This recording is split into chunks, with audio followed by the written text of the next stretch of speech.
it's me again, and today we're actually going to be revisiting Raw Beauty Kristi, and that's why I wore the same shirt the last time I talked about Raw Beauty Kristi, because what do we do on this channel? Continuity.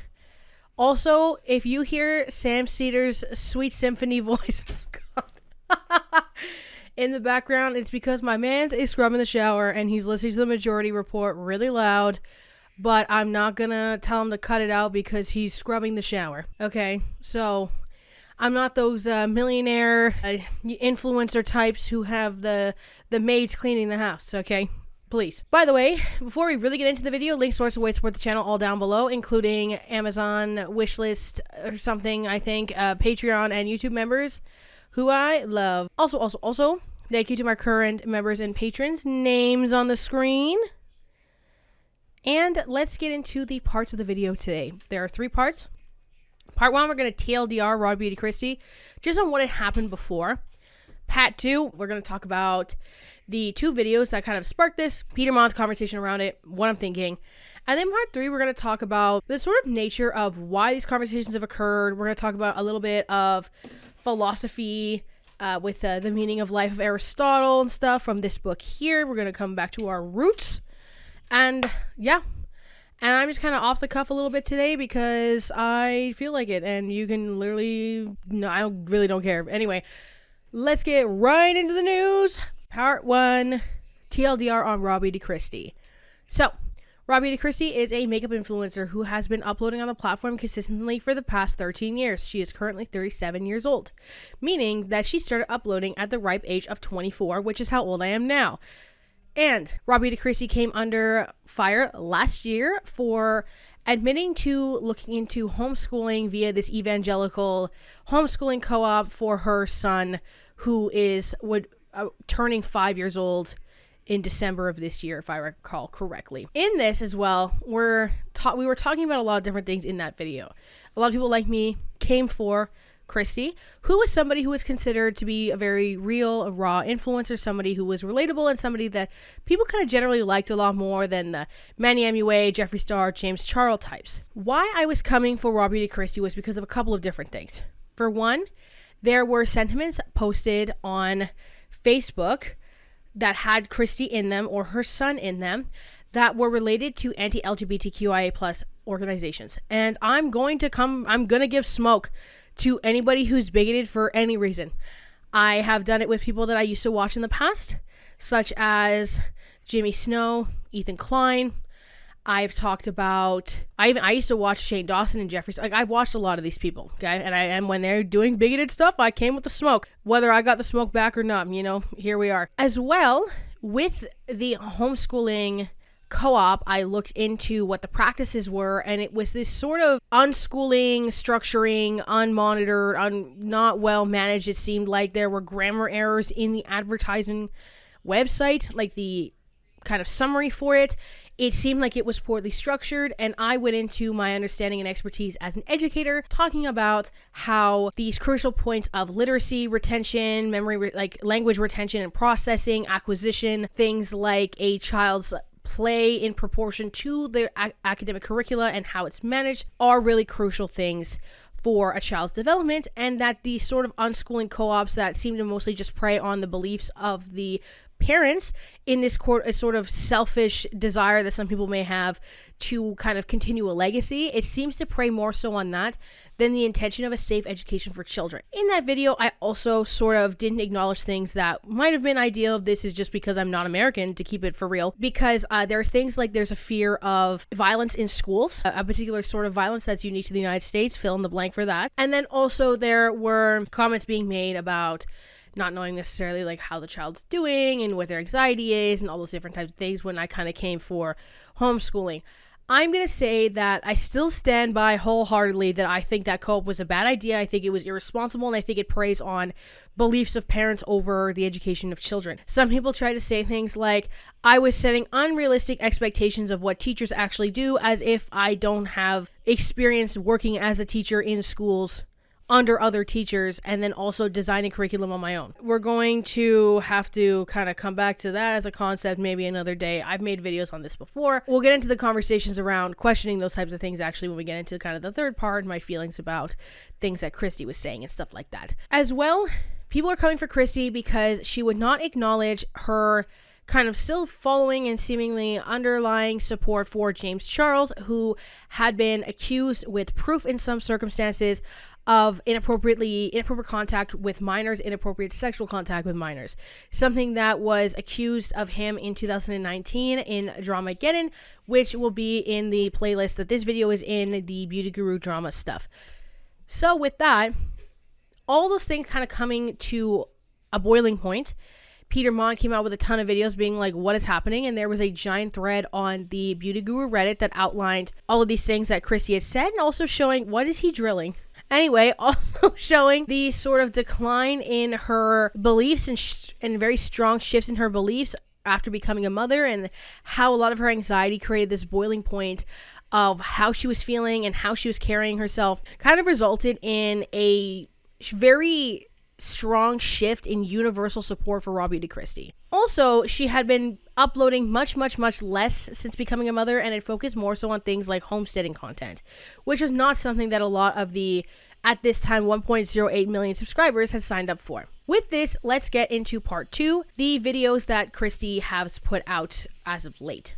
So Raw Beauty Kristi put out 2 videos of interest to me that Peter Monn also talks about, and I'll tag Peter's videos down below. As always, my king of my existence, I adore him, and he knows who I am now thanks to the whole Raw Beauty Kristi thing, so, you know, there are some good things that happen in the world. So the first video, which is the one that a lot of people were talking about, and the one that kind of made me want to talk about Kristi again, was called "My Channel is Dying and I'm Letting It Happen." I am sorry if you can hear the drilling. I genuinely don't know what he's doing. Anyway, and what he could possibly be using power tools for. But the "My Channel is Dying" video is talking about how Kristi had a very steep decline in her posting, but also in the views on her videos. Because if you do her most popular videos, you have 10 million views of her pregnancy, 5 million views with that video where she has the microscope on Jaclyn Hill's lipsticks. Tried following Huda Beauty Instagram tutorial, 4.8 million. Another Jaclyn Hill tutorial, 2.1 million. Her birth story, 1.7 million. So all of her most popular videos being around 1 million views. Even then, a lot of her just like peak kind of content was the just makeup content and releasing her collections and doing kind of fun little tutorial videos and all that kind of stuff. But even some of her pregnancy content in relation to like try-ons and things like that, and the nursery and life updates and stuff like that, also have 500,000 plus views. Now, if we do her current videos, her average view count, 26,000, 1,704, which is the video "The Channel's Dying," which I get into. A video about making clay, 20,000 views, 37, 34, 46, 58, 83, 23, 52, 41, 72, 25, 46. So her views are somewhat similar to mine. That's not me trying to brag. I'm gonna keep it a full $1.50. This is not my job anymore. The experience with the whole H3 stuff and the whole craziness with that extremely soured my opinion of doing this. If people wonder why I'm still here, there are still things I want to talk about, and I genuinely love editing videos, but I'm not good enough at doing them to pay or charge anybody for me to do them for them. And also, I have student loans still. So if you don't like that, that's your prerogative. Genuinely, that's where I'm at this point, but we'll continue. In this video with the "posting is embarrassing," she talks about a multitude of different things. It begins with the video going into how she feels like she has had a strong shift in content because of having her baby, and the frequency of posting went down a ton, but also that she's a very flaky person and that she feels that she is unable to keep up with the necessary requirements of building a channel. Since becoming a mom, it's been really hard for me to prioritize working as much as I should or need to, because I often prioritize spending time with my son. I'm not going to regret that, but in the same respect, I need to remember that the reason I'm able to stay home with him is because of this job. And so I really want to, and I know I've talked about this a lot in the past, and I'm very flaky. I'm a very flaky person, and I think a lot of you guys know that. It's not lost on me. I'm dumb. I know what I'm like. I know how I am. I know how I say things, and then I maybe don't do it. I'm like, I'm going to post every day of August, and then I post half the days, and I'm like, I'm done with this. That's the kind of person that I am. I'm just sort of flaky. I just am. It's very irritating. It's very frustrating to me to be somebody like that, and I know that it's frustrating to be the audience of somebody like that if you do enjoy their content and you wish that it was more frequent. I wish that I could, and I hope that I can be more consistent in a more, what's the word? Down home fashion, like a vlog style, or follow me through my lifestyle, or just like hang out with me while I blank. Let's do this together. Let's learn this together. Like I want to continue to have this community aspect of this channel that I've grown for a really long time. But to be quite frank, 2020 was the best year of my life career-wise. Literally, absolutely incredible. 10 of 10. Best year of my life career-wise. So incredible. It was for everybody. If you're a content creator online, literally everybody, and I mean everybody, views through the roof. We're talking, you wanted to be a content creator? COVID was the time, because you know why? Everybody was home watching videos, and it was relevant for me. I came out with my 2 collections with Pure and ColourPop, and I got pregnant that year after 15 years of infertility, and I had my baby, and it was just like a wild ride. I had 1 million subscribers that year. Kristi delves into her peak of popularity being in 2020 and how nobody's really getting good views anymore. And you can look at all of these channels with millions of subscribers that are not even being able to crack 50,000 views anymore. And she discusses how in this, and this is where you're starting to get, actually, you know what? No, we'll get more into her peak of her career and everything first, and then we'll go into where people kind of perceive that there's a bit of a cognitive dissonance. So Kristi talks about how at the peak of her fame, she loved making videos about makeup. She would play with makeup all the time. She had collections. She had countless opportunities, so many that none of us even had ever heard of, that she had to turn down. She was getting sponsored consistently. She was making all this money.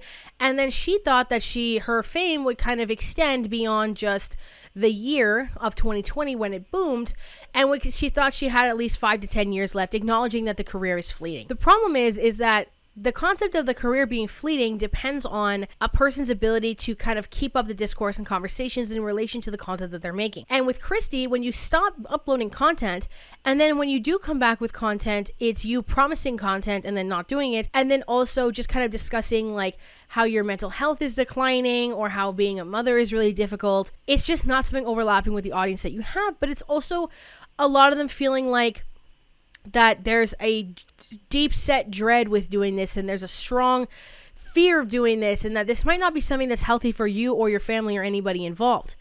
And now we're getting into a position where you have had your husband quit his job to help you edit videos that you're not making. You are homesteading, which is extremely expensive to pay from videos that you're not making. And then you are trying to build a compound to homeschool your kid from money from videos that you aren't really making. And if you're going to have these low return on views, you're going to need to put out more content, but this is also not something that was happening. And she talks about how the YouTube is a numbers game, and that it feels very discerning when you are consistently losing out on views that you had before, regardless of what you were putting out. Now, there's a few things to say about this. YouTube being a numbers game is 100% correct and 100% valid in a gripe that people have with this content and this rat race, if you will. And I'll talk about even myself a little bit in this regard. This is kind of why I have never ever wanted this to be my job for real. And this is something that I've been saying since I was in my undergraduate degree in 2021 when I started putting out videos consistently. Something that I said when I graduated. As soon as I graduated, I gave myself 2 months off after doing 2023, 4 years nonstop, including every summer semester with full course load. I gave myself 2 months off to just do videos and be silly, and then really get into the grind of applying for jobs. And then I got hired for a full-time job in June of last year. Regardless of if a streamer crashing out and raging says I'm unemployed, single, and live with my mom, that doesn't mean that's the reality of the situation. When you have these numbers games, there's a multitude of things that go into how you're feeling about your content. And this is not just, obviously, the amount of views that you're getting. When you make content, people, and this depends on the type of person that you are. And I'm going to get into this a lot more in the last section. If you are an anxious person, and Kristi and I like this on that one, and you are not seeing as much of a return, there is a very quick set hopelessness that comes in, because the structure of even your studio is to like make you feel bad that you're not doing well. Not to mention that if you sign on to your studio and then in your little preview of comments, all you're seeing is like crazily horrific comments. There's just negative not negative reinforcement. It doesn't mean bad things. You have just this reinforcement of these like negative opinions of you coming into your face all the time. It just feels like you're in a position where you're doing this for nothing. In a lot of companies, right? So let's say we're talking about somebody who works for Heinz, the ketchup company. The individual working for that company, when there are things that are happening that are bad for the company, it does not entirely fall onto that person, and the attacks aren't on the management of the business, let's say if you're the CEO, not necessarily the morals of that person and how they act. I've said this time and time and time again. On YouTube, you are the product. You are the thing that people are coming in for. And when you are the product, it becomes really painful. It becomes really jarring to have your face be on this position of negativity, especially when it's not on the position that you felt that you were facing, whether those feelings are true or not. Because now we'll get into a little bit on the other part of this scale, where Kristi says that the reason why her videos aren't doing that well anymore is because she's making like this wholesome content, like how to make pottery and how to do painting or something, and then reading Q&As and doing like Reddit post videos, which I hate Reddit post videos, girl, but that's just a me thing. But you end up in this cycle of expectation. And now what Kristi's kind of put in her mind is it's that I'm being negative. That I'm not being negative, and that I'm not being scandalous, and that I'm not posting like puke face emojis on the anti-hauls. That was from the Shane Dawson manifesto, actually, that line. I'm not spewing makeup, like not slander, but you're talking shit about makeup. And she's like, most makeup is really good right now. It's not. I'm wearing the NARS Light Reflected because I'm trying to finish it. I feel like the peanut butter baby right now, okay? Like, there's a lot of makeup that's not good, okay? Like, get into the details, girl. I'm also wearing the one size setting powder, and I genuinely don't know how y'all do it, because I have greasy teenager skin, and I put this oil on, and I feel like I've dipped my face in cement. I put this powder on, I feel like I've dipped my face in cement. I'm not dumb. I know that it's me. It's not just me, to be fair.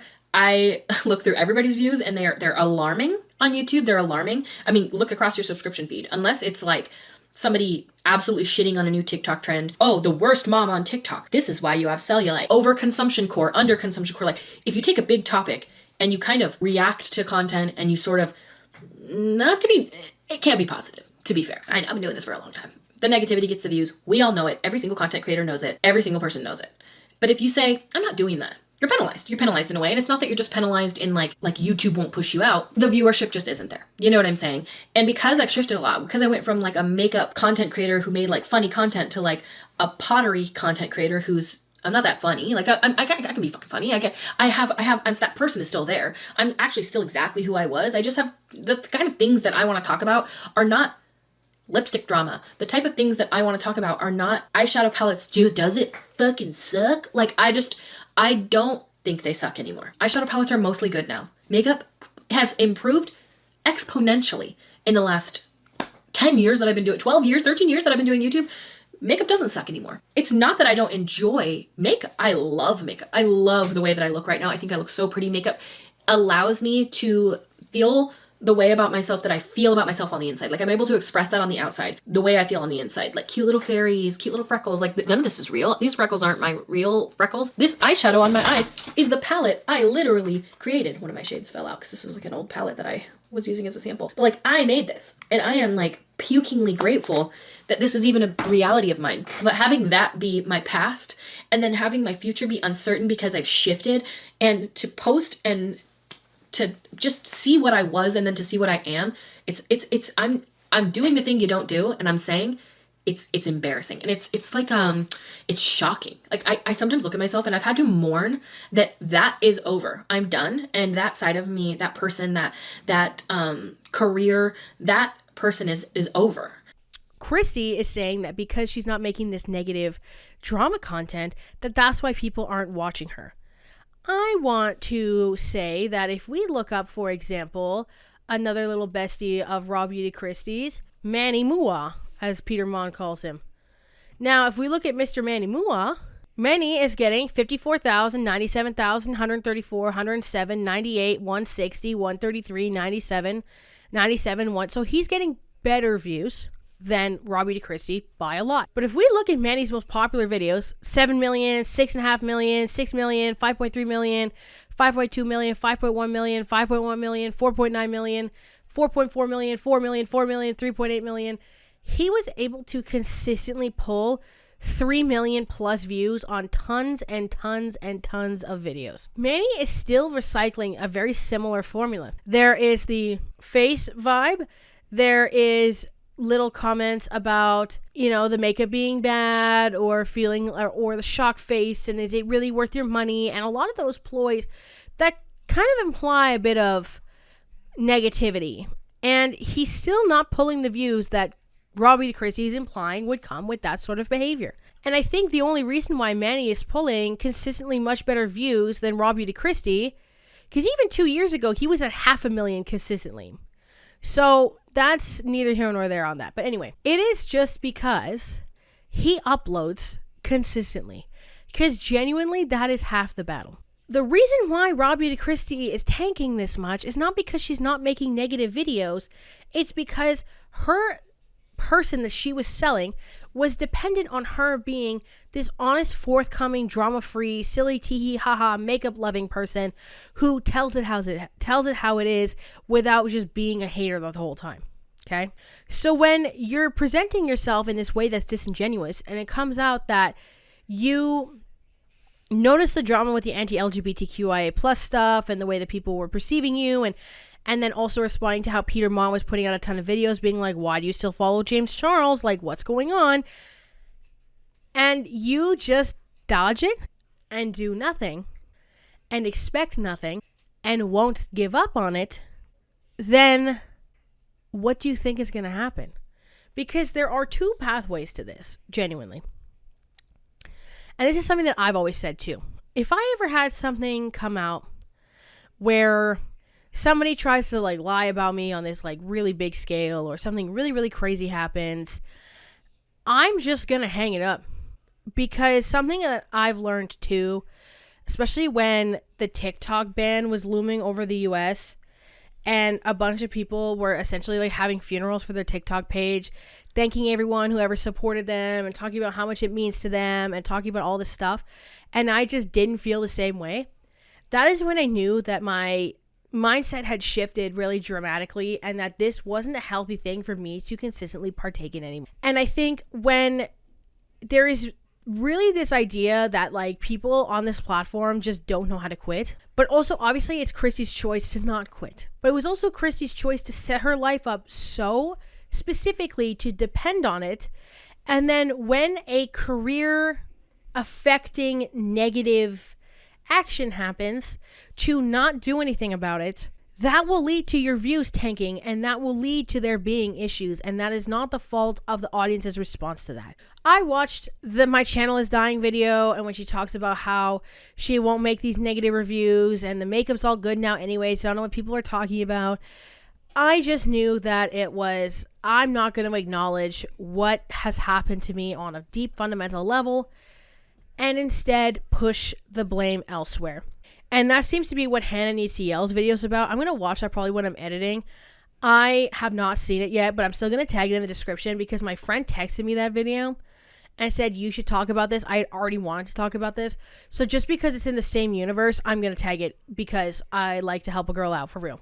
Yeah, as if I'm helping, doesn't matter. Anyway, then Raw Beauty Kristi put out a video called Unedited Get Ready With Me Awkward Lol, where she talks about how She's reflecting on her peak of fame and how she had a meet and greet with Hourglass and how she wants to kind of be like, again, less of a flaky person and try to upload 3 times a week, Monday, Wednesday, Friday. And how while she feels honored that she has the platform that she has, which allows her to be with her baby, who's now a child, I guess, and to be able to effectively work or not work whenever she wants, you just can't have things both ways in that regard. I love Hourglass. I actually did a meet and greet with them back in 2018. And what a highlight of my life that was. What a crazy moment in time. Doing a meet and greet with Hourglass at BeautyCon. It was so crazy, you guys. I would insert clips here, but no editing. It was really cool. It was one of those moments that felt really surreal for me because so many people came. I couldn't freaking believe it. Okay, what am I looking for? I'm trying to find... Oh, literally right in front of my face. So I like the lit from within glow that the Hourglass one has, but I want to use a little bit more of this. This is the Halo Glow Beauty one from... And she's trying to kind of reposition herself as again this upfront, thoughtful, chill person who could just tell you how it is, while still avoiding the main cause of a lot of this decline. Because the style of video is good. The style of video is what held her audience in. The style of video is what people are looking for. But when, I don't know about y'all, but when I tried to watch these, I still had this ick of like, girl, why were you used to but used to kind of boast about and profit off of and work with and do all these things that were like, you know, I hate bigoted people, I'm pro LGBTQIA+, all this stuff, and then you just flipped into this weird crunchy mom alt-right pipeline and won't say anything about it. That's the issue as it stands, is that you've lost that authenticity that people were looking at you for in the raw, in your literal name, and you can't just mask the format of the video as that thing that no longer seems to present itself. And that's what that is. So let's get into part 3, where we discuss kind of the feelings around the platform and the feelings around fulfillment on YouTube. I'm going to discuss for myself as well in this, because I feel like people have been wondering about how I'm doing and wondering about how I feel about this and whatever. And I think including myself is what makes this a unique spin on my end, and I think it makes it more authentic when I have these conversations. Firstly, on YouTube, a big problem that I try to avoid when I do make my videos, that's why I try to present things via the academic source presentation of this particular behavior to show that it might lean into this consistent thing that has been reported on before, is people make a lot of assumptions about your character, about your judgment, and about your intentions on things. So for example, when we're talking about me, and we talk about like my most contentious video ever that caused a whole bunch of problems, which was on Ethan Klein, there was a ton of comments talking about these assumptions on how I live my entire life outside of this. And that was the hardest thing to deal with, was why are people making these assumptions that I'm a hateful, bigoted person when I've never presented those behaviors, when that you're assuming that I'm a bad educator because I didn't want to fully script a video because I was just making a video that people had asked me to make. So when people are sitting here and making viewpoints on all of your intentions, so in the example of Kristi, when I say things like the crunchy mom alt-right pipeline, she might not have right-wing opinions on a lot of things, such as, you know, abortion rights, on marriage rights, on legality around that, on anything. But when there are sections of it, such as how she wants to educate her child, how she wants to homestead, how she wants to do the anxiety around medications, and the way that there's misinformation that's being put out, sometimes people get really caught up in how much those weights on those opinions matter and how much people say about you and where that is at. So for me personally, I was like, I'm gonna put out the videos I have to put out, not really read the comments, and then whatever happens, happens. And what's happening for me is that I'm just going to put out what I want sometimes and likely let the channel die. This is kind of what Kristi has described as well. And that's why I wanted to talk about this, because I'm seeing a lot of my situation in Kristi. But in life, we seek fulfillment at the utmost importance. This is something that has been discussed in many schools of philosophy. If you ignore obviously things like, well, you don't have to ignore utilitarianism because it is the overall happiness and joy of the wider good, the good of the wider population and stuff like that. I'm not going to get into utilitarianism because I'm going to get random debate bros commenting a bunch of stuff that I don't know what I'm talking about, even though, again, I do know what I'm talking about. We've been there. We just talked about that. But we seek fulfillment at the forefront of what we do. Now, pardon me when I say we live in a society, but we live in a society that is a capitalist society. And in order to be able to have basic human rights and basic human necessities, you need to generate revenue. You need to make money. You need to do something that society deems worthwhile for you, right? And when you are in these types of societies, a lot of fulfillment comes from your ability to generate revenue, because you are there is a definite correlation of amount of money being made and how happy you are. Obviously, this tapers off eventually, where, you know, you could be Elon Musk and be doing, you know, some Yahtzee activities and be miserable, obviously, still. But then there's also the other end where when you're struggling with severe poverty, that you're miserable. And I've lived that end of that existence. And I feel like Kristi might have too, in her, at least like her college years. There was definitely some struggle. She's talked about that before. So when your source of fulfillment no longer is meeting certain thresholds that you deem necessary, it begins to affect so much more than just these numbers, than just this appearance in media, just in this way that you're seen in the world. So when we talk about the need of fulfillment, let's read a little bit. This is obviously Made for Happiness, as I pointed out earlier, by Jean Vanier. Today, as always, many people are not interested in the target. That is to say, the ultimate end of their actions. They are prompted by what everyone wants, as in their family, society, and the media they're determining in their development. Of course, they want success, pleasure, recognition, but not without knowing why. They are caught up in short-term projects that prevent them from thinking about the purpose and meaning of human life. What do they want? They do not know. Moral science is there to help each one of us reflect. What do you want out of your life? Who do you want to be? Don't you realize that you are responsible for your own life? Of course, this requires a certain degree of maturity, the capacity to think, to question ourselves, and to really want to realize our full potential as human beings.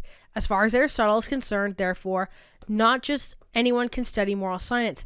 That is why he does not encourage young people to engage in this field of inquiry. In fact, moral science is a particular science.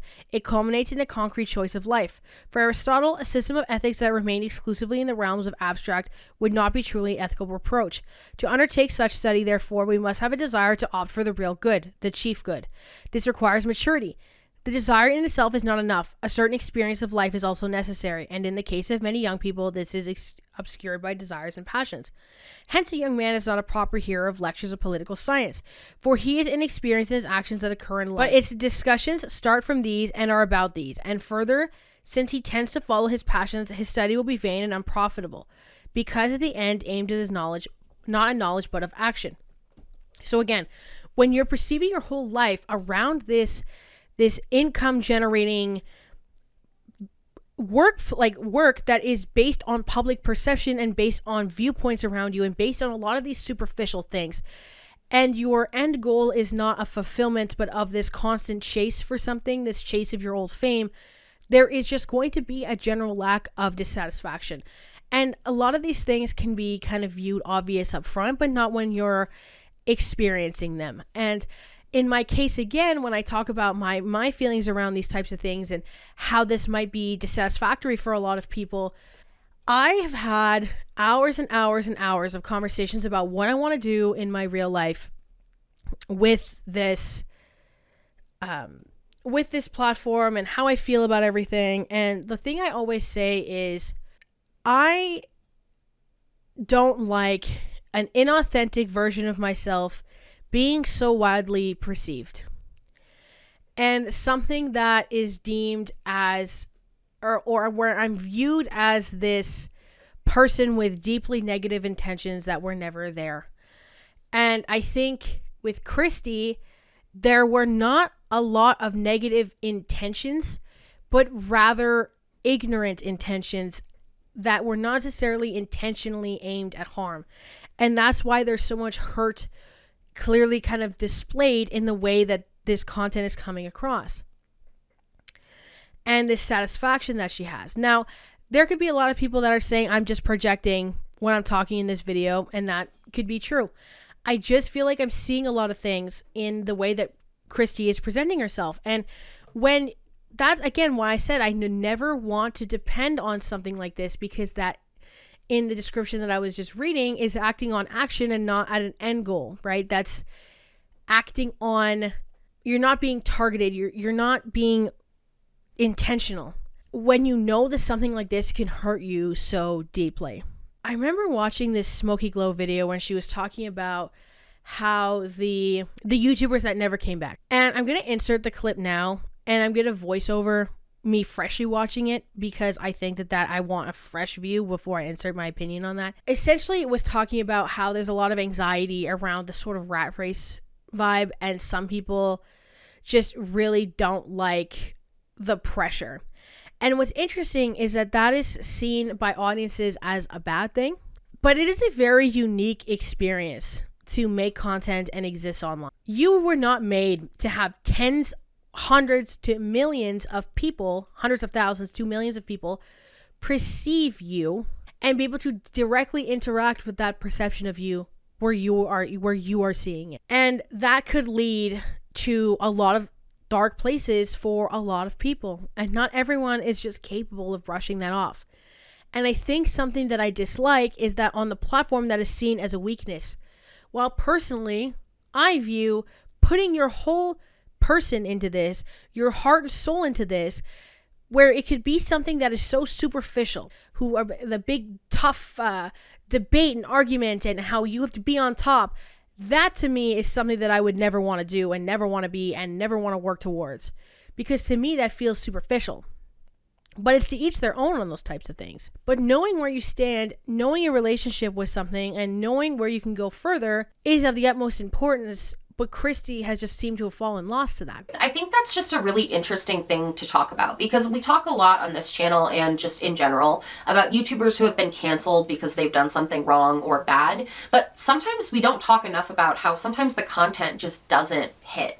Like sometimes the content just isn't what you intended it to be. Sometimes people take something you say or something you create the wrong way, and it's not necessarily a cancelable offense. It's not like you did something horrible or something bad. But videos, when you're creating this much content and you're constantly posting, you're gonna have some videos that are maybe a miss for some people, and that can be a really challenging thing when you're overwhelmed by comments telling you that your video basically sucked, and that even though you had the best of intentions, the video just didn't come across the way that you intended it to. It's something that I don't think is talked about enough when you have a huge platform and you're constantly putting out videos, is that there is this expectation for every video to be a certain level of quality. There is an expectation for it to be a certain level of content, and that pressure is something that can definitely get to a lot of people. It gets to me a lot, and I don't even have a percentage of what she has in her following and the views she was getting, but I think it would get to anyone. If you know that 1 million people, think about how many people that is, are going to watch a video, that can just be a soul-crushing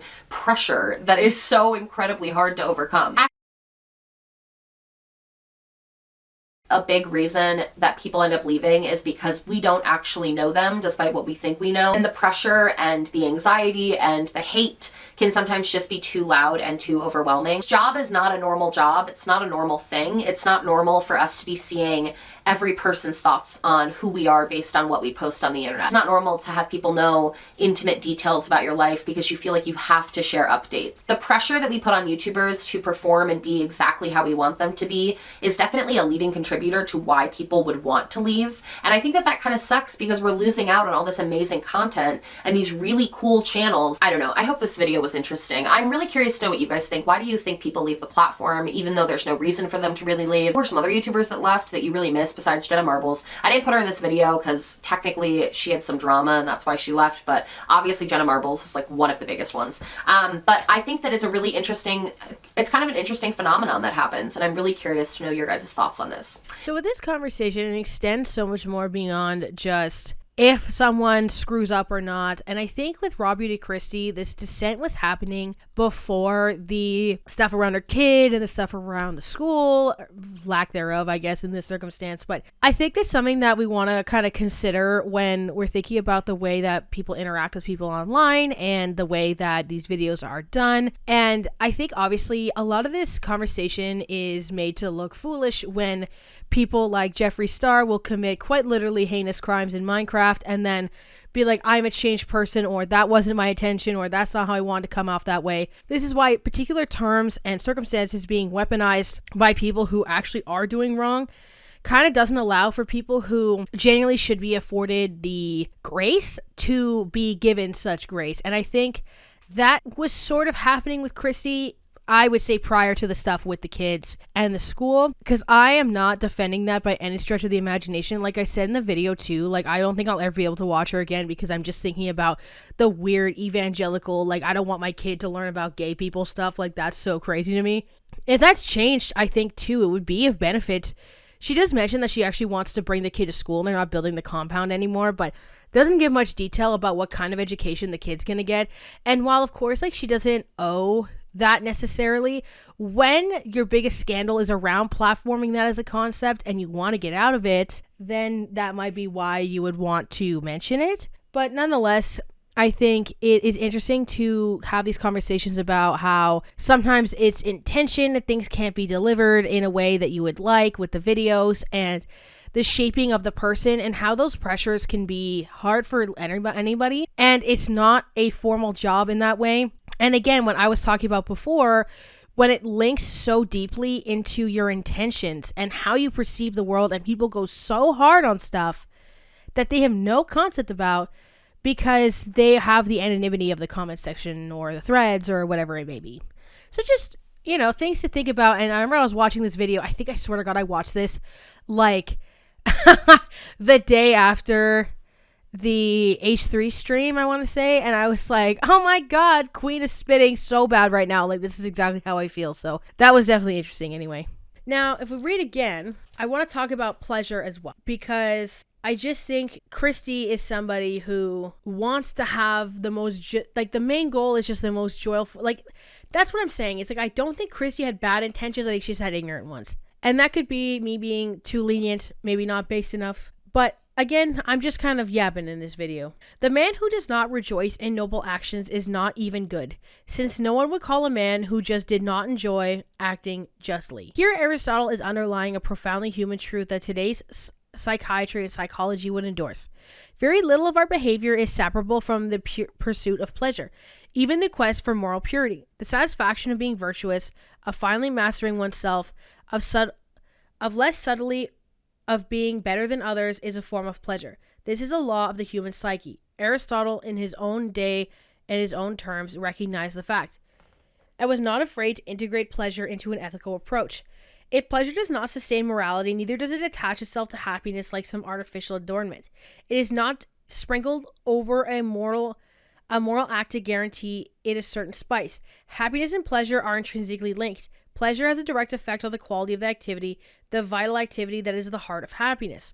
There, and in parentheses, the lovers of what is noble. Life, therefore, has no further need of pleasure as a sort of adventurous charm, but it is of the pleasure itself. At this stage, Aristotle might be taken quite simply for a hedonist who identifies happiness with the experience of enjoyment. But of course he is not. He is thinking more refined than that. Aristotle does not in any way confuse a happy life with a life of pleasure. I'm going to skip a bit because it's just defining sensibility, and I feel like that's a little bit redundant. If we're feeling morose or tired, especially if our listening organ is deficient, we might as well listen to music we love without enjoying it at all. In such circumstances, our capacity to receive is diminished. Or indeed, if the other hand of the musicians are bad and the grates of our ears, the deficiency lies with the object. The sensation exists, but without the experience of the full. So when she's trying to make content that she likes, and that's the experience of the self and the sensibility, and how she is acting directly with something, but then she's not coming into it with a full heart. Viewing the response is going to diminish the sound of that symphony. Now that sounds really artistic and whatever. We'll make it as simply as this. If Kristi makes content that she likes, and then people don't like it, it makes her passion towards that feel worse. And that is ingrained in so much of the ways that people live. And YouTube has a problem of perceiving that as weakness and perceiving this as an evil way to think. It cannot be that simple for everybody. For Kristi, I sort of suggest maybe not leaning into this so much and maybe finding something else just from somebody who, because if I think about when it happened to me too, I think if I didn't have employment outside of this that I also enjoyed, I would have felt so much worse than I already felt. And I think Kristi seems to be a dog chasing its tail in this regard. And I can't help but feel like if you can't face what you have done wrong in a field where you being a good person is kind of the biggest tying factor to you,